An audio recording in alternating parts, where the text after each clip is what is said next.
Hola, buenos días. Buenas tardes, buenas noches. This is Barb. And this is Estella. And welcome to Cafecito. and Crime.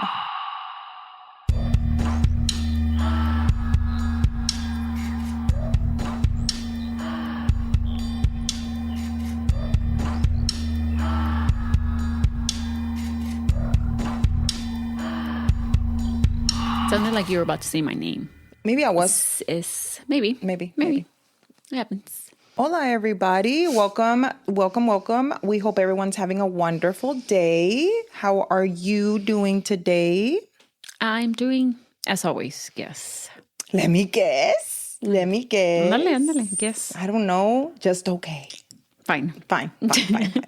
Well, I hope everyone staying out of this heat. It is very, very stupid hot. Not only here, but I think that most of the southern states are going through like a heat advisory and shit. Like it's bad. And then we're waiting for a tropical storm, and it was depression. Depression, I think. And then it already hit, I think, Parrish or Louisiana or something. I don't know. I don't really know much about it because I honestly, for some reason, I was not paying attention until somebody was like, "Oh, Bertha's coming." I'm like, "Who?" But it's going to be fine. It's not even supposed to hit Houston. Just like rain. Just rain. But we get that all the time, so. All the time. My favorite. I think that will be good, but it's just, I guess it's making it hotter here. Like, I don't know, but it does feel like the devil's an oven. Mm-hmm. Like an oven. Like you go outside y te pega, like if you open the oven, así igualito. Yeah. Igualito. Yeah. But anyway, today we are going to Macon, Georgia. Macon? Not bacon. But like instead of bacon with the B, it's... M. Macon. Macon, Georgia. No, Georgia. Georgia. Yeah, Georgia. But anyway, we are going to Macon, Georgia. I was going to say Florida. What the fuck am I talking about? But anyway, if you would like to come with us to Macon, Georgia, go ahead and grab your cafecitos. And let's get started. The fun, random, interesting fact about Macon is that it is located near the geographic center of the state of Georgia, which is actually known as the heart of Georgia. Okay. So Macon is known as the heart of Georgia. Oh, that's sweet. So because está en mero medio? En mero medio, yeah. Okay. Another thing is that Macon is where well-known musicians call home. Some of them are, well, two of them are Jason Aldean. Oh, okay. Who was born and raised there, and Little Richard. Oh, okay. This was new to me. I had no idea. I was like, I had no idea Little Richard was born there. Yeah. But also Little Richard made Macon his home. Okay. Now, another thing is that every spring, Macon celebrates the International Cherry Blossom Festival. Okay. The city has around 350,000 cherry trees or cherry blossom trees, which makes the city pink for about 10 days. I didn't realize how many cherry blossoms actually grow here in the U.S. For some reason, I just think Japan. Me too. But I also didn't realize that they would grow in heat because Georgia's hot. Yeah, but I mean, I didn't know. They're in the spring. In the spring. Yeah, so yeah, that's awesome. I think Washington, D.C. también tiene like a cherry blossom season and stuff like that. Really? Mm-hmm. Okay, I had no idea. So besides this, the last one is that it is home to a place called Hay House. So Hay, Hay. Y let me tell you a bit about this place. So it is a spectacular 19th century mansion with 24 rooms and 4 floors. Now, the interesting thing about this house is that the technology for the time of it being built is very advanced. Okay. So it had cold and hot water running. Okay. Not only that, but it had central heating gas, which that was... What year was it? 19th century. It just says 19th century. I don't know what year it was. In the 1800s. 1800s. So, yeah. And not only that, but it had a built-in speaker tube. God damn. So now they were living in the year 2000 and 1800s. Girl, isn't that crazy? Yeah. So it's a speaker tube now, but I mean, back in the day, it's an intercom. It was the aliens. Mm-hmm. And not only that, but it had a very, very sophisticated ventilation system, which helped it because of the heat in Georgia. Mm-hmm. I wonder who was the owner of, or who had it built. You know? I didn't look that far. Yeah, because that's interesting though. It's an interesting fact. Hay House? Hay House. Hay House. And apparently, I was just kind of browsing over what it is, because I thought that was so cool. It has like gold leaf on the walls. I mean, it's gorgeous. Somebody had monies. Yeah, and then I think not only that, they had some sort of like almost like almost electricity in like like almost a kitchen, like an electric stove and shit. Like they were ahead of the game. Yeah, I'm interested. I'm going to pull it up. You're interesting? I know you are. No, I'm interested in Hay House, Georgia. Okay. So today we are going to be speaking of the case of Lauren Giddings. So on June the 30th of 2011, Lauren was reported missing from Barrister's Hall apartment in Macon, Georgia. Okay. So this was the apartment that she had been living in since the fall of 2008 while she attended Mercer University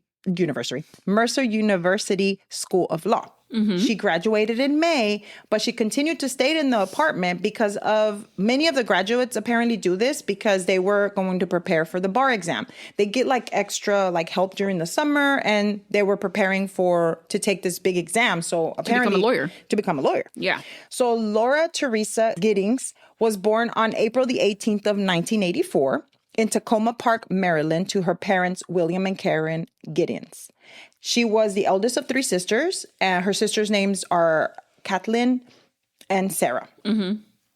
So Lauren grew up in Laurel, Maryland, where everyone knew her and described of her as an intelligent and compassionate and optimistic person. She was very social. She had a lot of friends, and she was easily liked, basically. Mm-hmm. She graduated from Athlone High School in Columbia in 2002, and she played field hockey and softball during the high school year. Okay. Which I thought that was pretty cool. Lauren was the first in her family to go to college, and she started at Angus Scott College in Georgia. In 2006, she graduated with a degree in political science and minor in religious studies.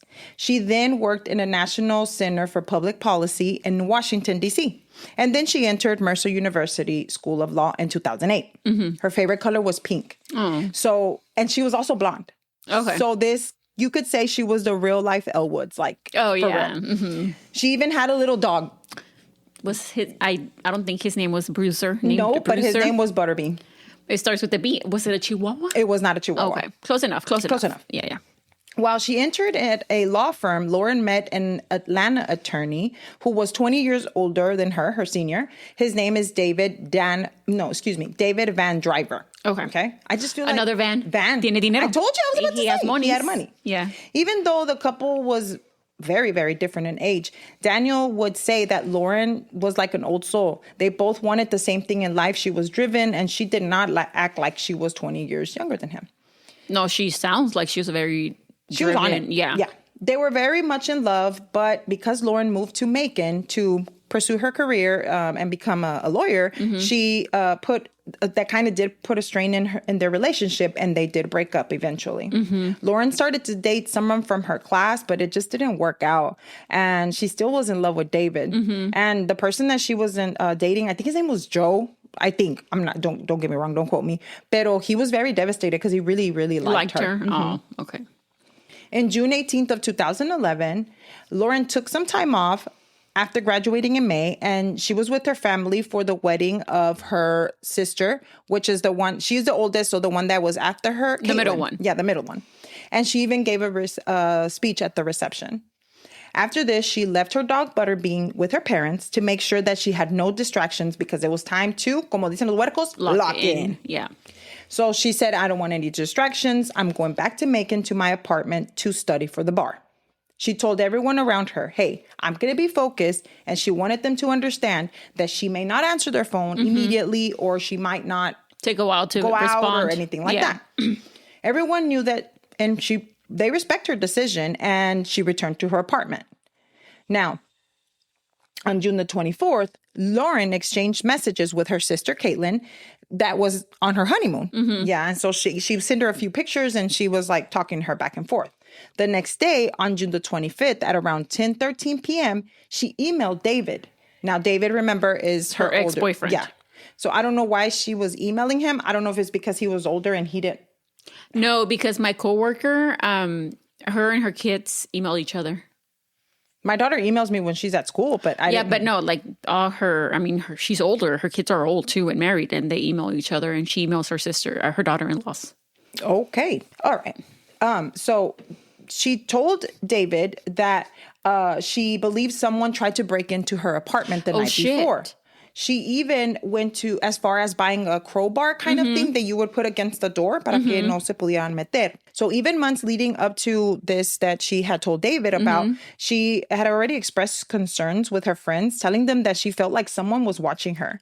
She said that things would move around, not that much, but enough for her to notice. Dude, that's fucking creepy when they do that. I've seen, I've heard stories that there's somebody that they're like, hey, it's very subtle. But you're like, I know that wasn't right. Somebody was in here. Now, we're also talking about someone that is so focused on her testing and all of this that David did answer her email saying it must be just all the studying. You're probably going stir crazy. It's just calm down and study on. It's going to be fine.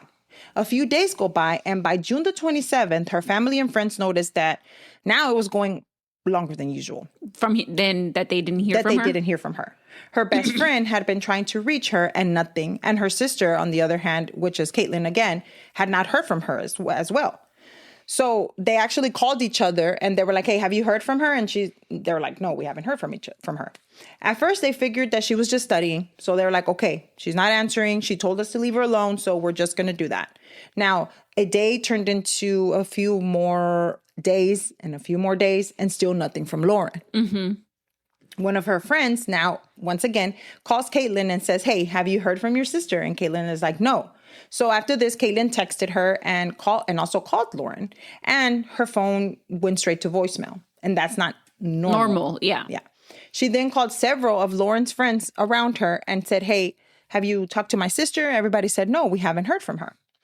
This was very alarming since now it's June the 30th. So now it's been 5 days. No one has heard or seen Lauren. Now, this was when Caitlin was still on her honeymoon, but on her way back. So she asked someone, hey, do you think you can go and check on my sister? Okay. And look in her apartment and see if she's there. So she contacted Ashley Morehouse, which is one of the friends, that Lauren would hang around with. And her classmates, so her and her classmate, I think it was her boyfriend is what I heard in one place. And then some other places, it was just like a friend. And they went over to look for Lauren. Here's where it starts to get interesting, because when they went out there, the apartment complex, her car was parked outside. They went to knock and there was no answer. Okay. Pero estaba su carro. Su carro está afuera.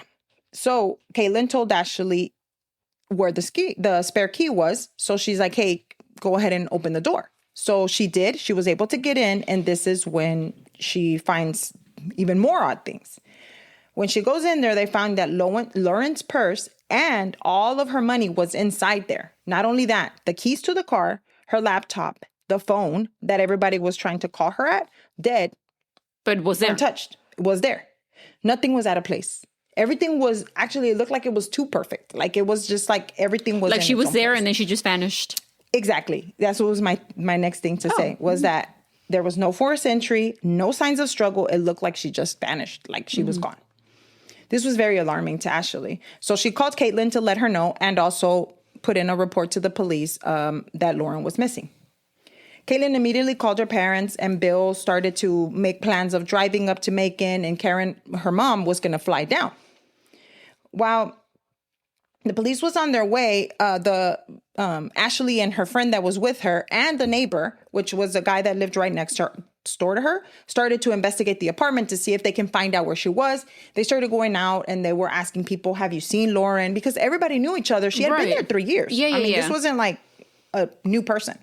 So she went around and started asking everyone, hey, do you know where she's, whatever. When was the last time you saw her? Yeah, I saw her, everything. Yeah. So no one had seen her. No one. So, and now the police arrived at the complex and everything is closed off for the investigation. Now, the friends that were helping her look for Lauren were also questioned along with the neighbor, and his name is Stephen McDaniel. So he told the investigators, because he's the neighbor, that he had not seen Lauren or heard anything, and that he did know her from school, that they were schoolmates and neighbors, but they didn't really cross paths. While the investigation is underway, officers are standing outside the apartment complex next to Lauren's car, and there were some trash bins que estaban como a little bit over. Now, we're talking about June in Georgia, so it's very hot. And humid. And it was windy that day, so a strong gust of wind hit them. Okay. Hit the police officers. police officers, while they were standing there kind of talking back and forth about the case when they were hit with the odor. Ay. Now, the detectives were familiar. The detectives were familiar with the smell, the odor. It was the odor of decomposing body. Detectives all agree that there was no way that they can confuse that smell. Right, like, no, we know. there's, yeah. They followed the smell, and when they got to the trash bins that were there, they saw 2 trash bags. When they opened the first one, it was full of trash, nothing out of ordinary. Now, the second one is where they find the torso of a white female. Only the torso. Yeah. Detectives were now looking into a case of homicide because even though they don't possibly know, you don't know if it's Lauren, that it's Lauren, but they needed to look into. I mean, whoever that person was obviously was killed and dismembered. So they didn't have proof to say, okay, it's Lauren, but they kind of knew it was right outside her house. And she it was a white female. Hasn't been seen. She hasn't been seen. So the torso was taken for DNA and examination with her hairbrush and her toothbrush to compare. It did come back positive to being Lauren, as the torso was found, but nothing else. Yeah. When going to relook at the apartment, they figured that the person who did this must have cleaned up since there was no visible blood. There was nothing. Like I said, the apartment looked clean. So they started to investigate with luminol. Now, whoever doesn't know what luminol is, it's basically like a chemical reaction, como un spray, and they'll spray it, y cuando ponen el spray, it'll light up like kind of like glow in the dark. Yeah, isn't it? Don't you need to turn off lights? Yeah, you need to turn off the lights. Is what I understand. Yeah, and then it'll glow like a where blood was. Where blood was, yeah. Or was cleaned up. Because even though if you use, I don't know if people know this, but even though if you use Clorox, anything, it'll still blood is still going to show with this chemical thing. So in the room, they lumined on y nada. So they were like, okay, so where else could we go? They started spraying the floor. When they get to the restroom, is where it lights up like a tree. And the tub lit up all the way almost 2 feet up the wall. Yikes. And they noticed that some marks on the tub that were like scratches along the side of the tub. So kind of como, you know how you cut something on a cutting board? Yeah. And sometimes se te pasa el knife. Así, había unas scratches. The investigators were taking all the evidence they needed. They tried to keep up with the discovery of the torso as quiet as possible. Because they're like, we don't know who it is. Maybe it's not even her. And we're over here, whatever. You don't want to alert anybody just yet. With this information, the detective started to look at who could have had a key to get inside the apartment. So when they went to find the maintenance people or the maintenance man, and he was walking around maintenancing, and so then he had his closet where he had all of his tools in the laundromat. So the detectives asked if they can see it, and he said, yeah. So when they went into that closet, they found a hacksaw. Okay. So the hacksaw was kind of just placed there, and it looked fairly new. So when they looked closer to the hacksaw, there was blood on it. Now, it looked like it was cleaned, pero like they didn't do a very good job of cleaning it. So that the ends of the hacksaw, tenía blood. So the maintenance man was like, oh, wait a minute. It wasn't me. It wasn't me. Right. And he gave his alibi, and he was cleared as a suspect. Along with Daniel, which is the ex-boyfriend, the guy that that she emailed. Daniel. I thought you said his name was David. Excuse me, David. Yeah. Okay. I apologize. Along with David, which he wasn't home. He was in a golf tournament, and it turned out that they were able to corroborate that he was at the golf tournament. Now, also the ex-boyfriend, Joe, I think was his name. Honestly, I don't remember. But they were both cleared as suspects. At this time now, the news outlets are starting to come out because it's a big story. It's a big story. So they started interviewing everyone. They asked Stephen, the neighbor, if they could speak to him, and he agreed. When speaking to him about the disappearance, Stephen was very cooperative, and he was even giving the interview of things that might have happened to her, what he, whatever could have happened. What he noticed, what he didn't. So I am going to play the interview, and you tell me, what do you think about this? Sitting right by it, so there was no sign that anyone broke in. I mean, it was locked when everyone got here. I mean, we just don't know where she is. What about in the parking lot area? I know they've been doing a lot of. I think that's where they had recovered the body or whatever they recovered from there. Had you heard? Had you seen anything there? had seen a demon. I mean, we don't know if this is the same person. You know what I mean? Like, they took out a body there earlier. We don't know if it's the same person or not. That's how we're trying to ask people if they know who lived there. Are you okay, sir? I think I need to sit down. Okay.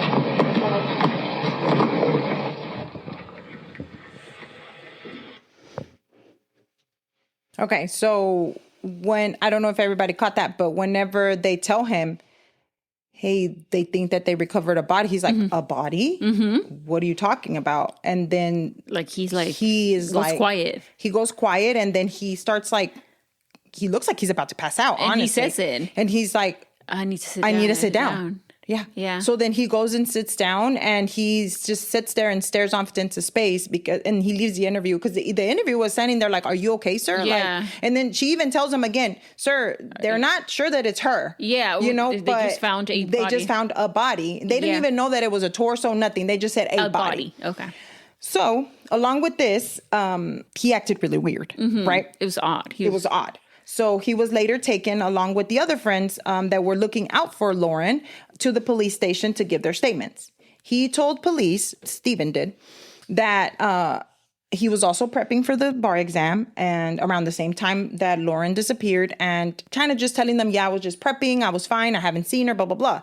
But at the beginning of this interview, he's telling them, we think that she probably just got, she was running and somebody took her and specific shit, So then they kind of wanted to interrogate him a little bit longer because they noticed when they saw that interview that he was not acting right. He was just being a little, like we said, a little bit weird, a little bit odd. So not in a good way. Not at all. So his interrogation lasted more than 12 hours. Oh, fuck. Because they were like, no, we need to speak to you. Mm-hmm. So now at this point they brought cadaver dogs. Oh wow. They brought cadaver dogs, and the cadaver dogs had since a smell of Lauren inside of his apartment. Mm-hmm.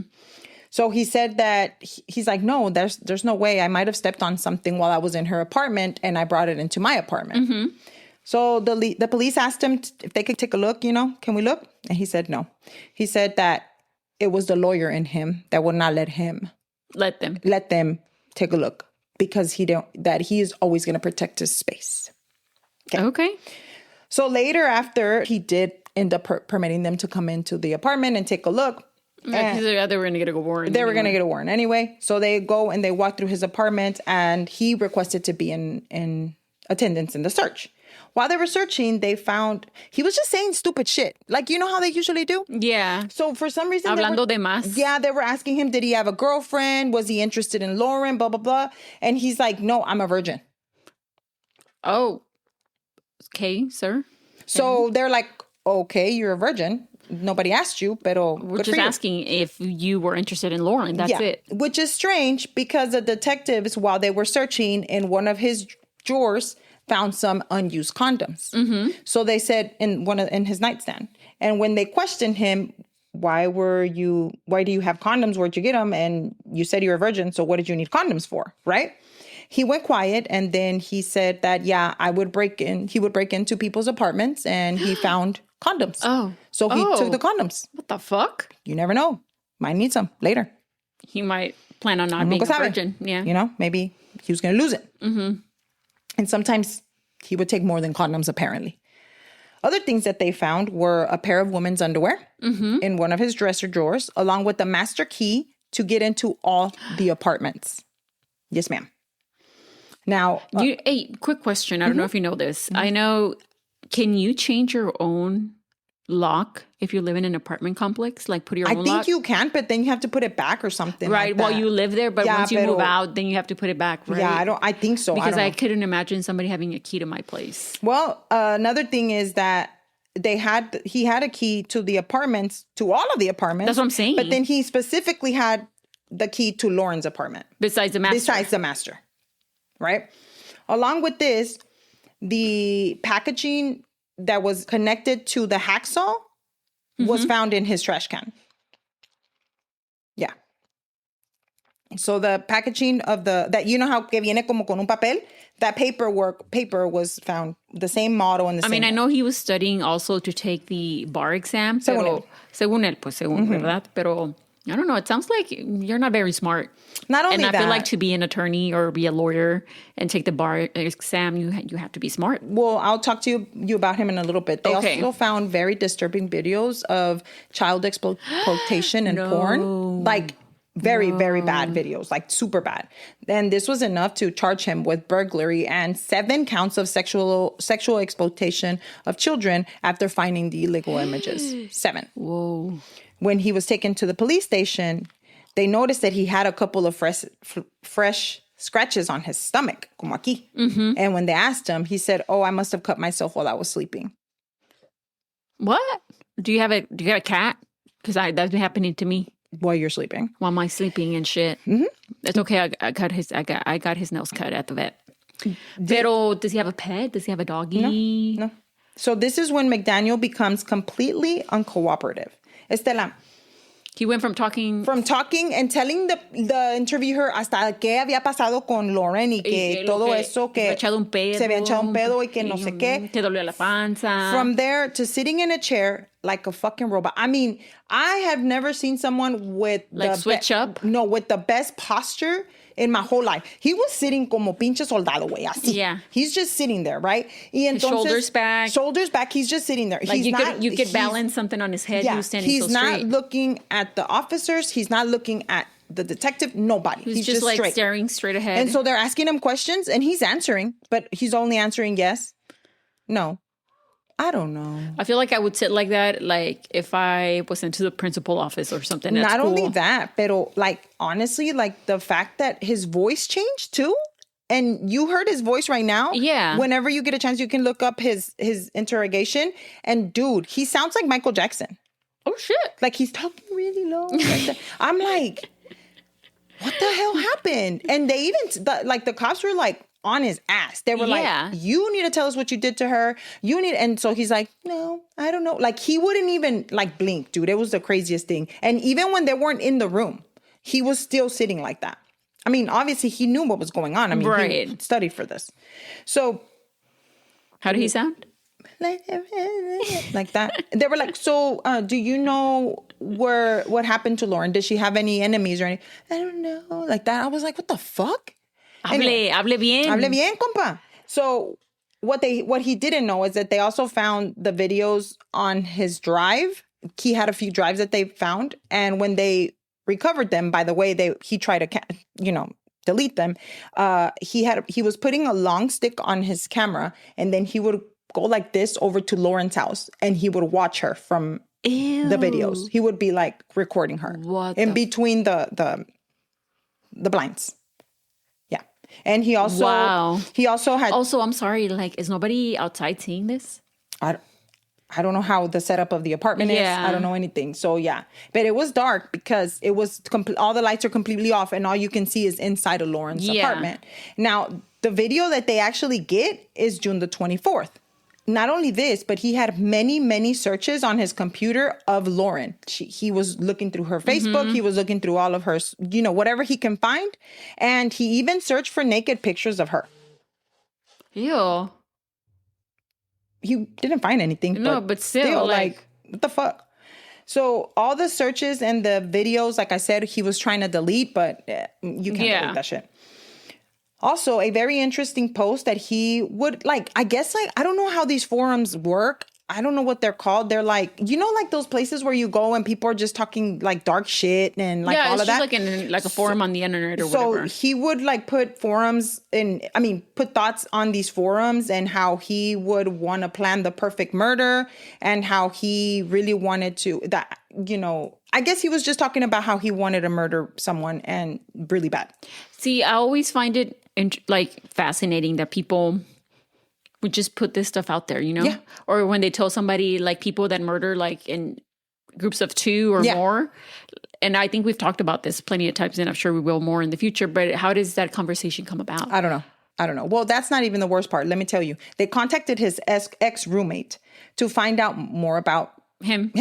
And he said that he was just plain weird. He's like, I lived with him for when we were in grad or in school, whatever. He's like, he was weird. He said he would just say things that would make everyone uncomfortable, like how he would commit the perfect murder and the methods that he would use.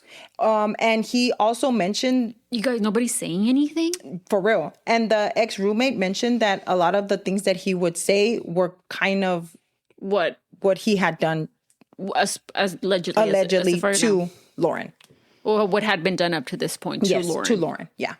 Now, McDaniel thought that he was going to be in a apocalypse, like zombie apocalypse. So he would bring that up a lot and he was preparing for it. He had a whole bunch of toilet paper rolls.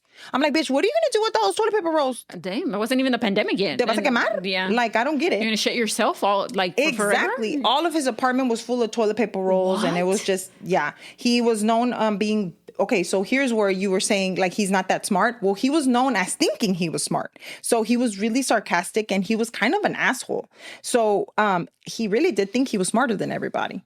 And then him and Lauren would often get in arguments in class because I think Lauren was like the president of the like committee of the school and he was the vice president. He ended up being vice president. So they would go at it all the time.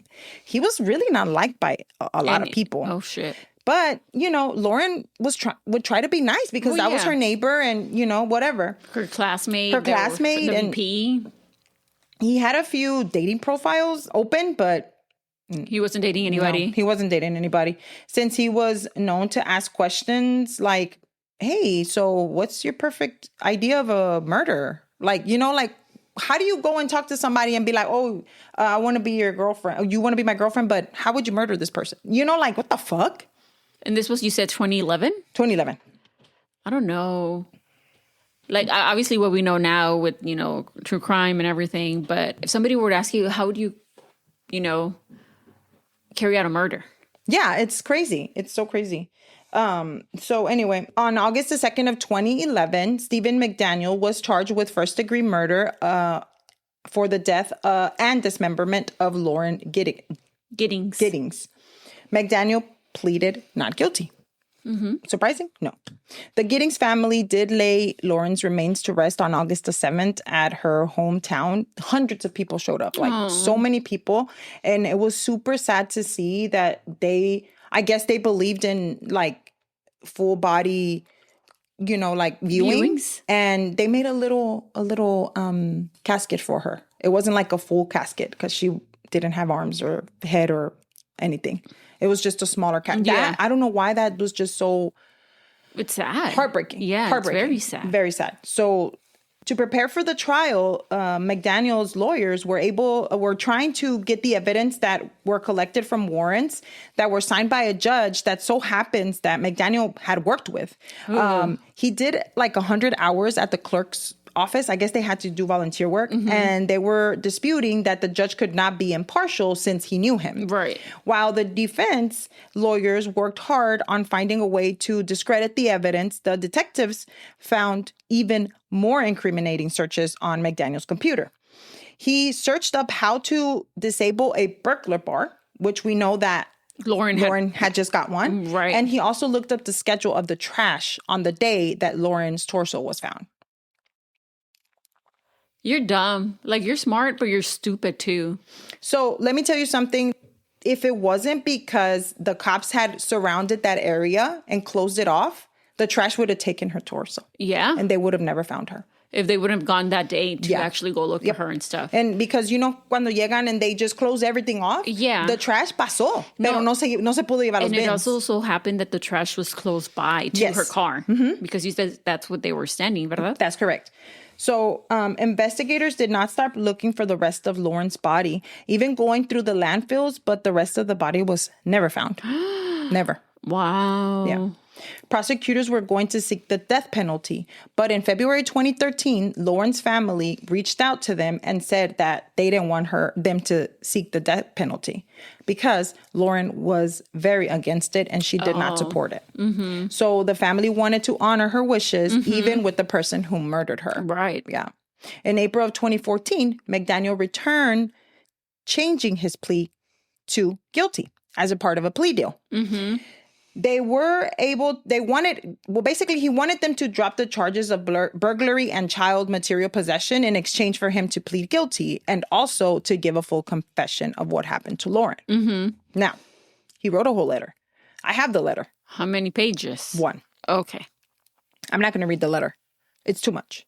It's just to think about is too much. So I'm just going to give you an overview. Okay. Because I did have the letter and I'm like, oh, I'm going to read it. But I was like, no, Can we post it? We can post it and everybody can read it if they want. Me mandas la foto. Mm-hmm. So here's a recap of what he said. So he said on June the 26th of 2011, after Lauren sent the email to David the day before, she went to bed as normal. So he watched her send that email. That's fucking disgusting. Around 4:30 a.m., the 26th of June, he had been watching Lauren and filming her. He used his master key and went into Lauren's apartment while she was asleep, wearing all black and a ski mask. He went into her room, and before he could do anything, Lauren wakes up. And when she looks up to see him, she told him, "Get the fuck out." Like she wasn't like a little. She didn't hesitate. No, she said, "Get the fuck out." She didn't like that was good. That was amazing to me because that means that she was like, "I'm not showing fucking fear to you, bitch." She wasn't scared. She wasn't. She said, "Get the fuck out." Now McDaniel started to choke her, and they were struggling back and forth, and they both fell to the floor. Mm-hmm. Now McDaniel is about 6 feet tall, but he only weighs like 150 pounds. Oh, estaba chiquito. So he wasn't. He was the biggest guy. Lean. But Lauren's lower half, unfortunately, ended up under the bed. So that means she couldn't move her legs from there. She couldn't defend herself. She couldn't kick. So he's saying that she ended up taking his ski mask off, and she recognized him. Of course. And she said that when she saw him, she said, "Steven, please stop." Oh. And he continued. Yeah. So he choked her for about 15 minutes until he was sure that she was dead. Oh my God. He then moves her body to the bathtub and left the apartment. The next night is when he used the hacksaw and removed her legs, arms, and head. Then he wrapped them in plastic bags. He then disposed of them in different trash bins around the campus. Now, he waited until closer to the day that they found the torso to throw it out. Oh. So they were like, how is it still here? No, why would he wait? Like, what did he do to it? Right. Oh, where did you keep it? Where did you keep it? What did you do to it? Right. So then he said he cleaned up very carefully and he cut up his mask and clothing and flushed it down the toilet. Mm-hmm. Now, he did also mention, because they were like, okay, well, what did you do with the torso? Why did you keep it so many days? And he said that he did not sexually assault her. And he also mentioned that he killed her with the pair of pink shorts on that she was wearing. And he's like, when you found her, she was wearing those pink shorts. Okay, that doesn't answer the question. He did not sexually assault her. And there was no signs of sexual assault onto the torso. With his plea deal, he was sentenced to 30 years and he will be eligible for parole in 2041. He's eligible for parole? We don't think that he's going to come out. Right. But he never explained why he killed Lauren. Right. Obviously, we knew that he was obsessed with her. He was a horrible person. Yeah, not only that, but I know that, But what was the plan breaking into her apartment? I guess just to watch her, to sexually assault her? Probably sexually assault her, and then she woke up because he was like, because he was wearing a ski mask. He was wearing a ski mask. Yeah. I don't know, because she didn't have anything to steal or anything. Yeah. You know? And not only that, pero they were saying that Lauren had told some friends that he had asked her out, and she had said no. Now, her sister would tell her, one of her sisters would say, hey, he's creepy or whatever. But Lauren said, no, don't worry about it. Even if it's creepy, he's okay. He won't come after me because I'm nice to him. See, that's the sad part. That sometimes you can't even be nice to somebody, because they take it the wrong way.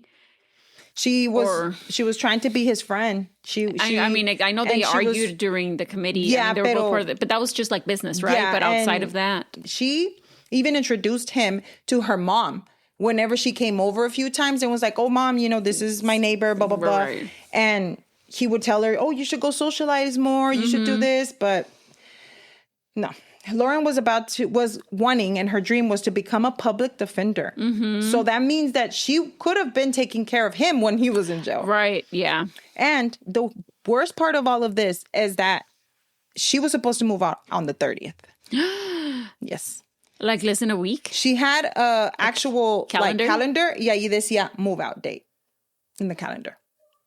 Aww. So another sad thing is that David, remember that I mentioned her ex-boyfriend? Van Ryder, I think, he was preparing to surprise her by asking him to marry her. For asking her to marry him. Aww. And he even had picked out the place to propose. Now, in memory of Lauren, the Mercer University did put a pink bench in her honor and under her name because she loved pink and that was her favorite color. And so a few bits that I didn't put on here that I did read or that I did see was that he ended up putting in he tried to sue his lawyer, dude. So you know what? I'm actually surprised that he didn't try to represent himself. He did. Oh, see? I knew he... So he tried to sue his lawyer for $750,000 for fees or something. And so the lawyer was like... You're crazy. Not only that, but when the lawyer went on to talk about what happened or whatever, he was like, I believed that you were innocent until I saw what you had in your computer. Yeah. When I saw that nasty...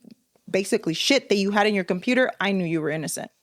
Yeah. But his family still says that somebody else was there and that somebody else did it and that they're framing Steven. No. Not only that, but his mom and dad made a GoFundMe account, yes, to raise money to get him out, and nobody gave any money. So they closed it down. That's crazy. That's super sad. I can't imagine. This is the really sad case of Lauren Giddings. So let us know what you think. If you would like to follow us on Instagram, you can at Cafecito and Crime Pod. And if you would like to download our episodes, leave us a review and or rate us. We would really appreciate it. We will talk to you in the next one. Bye.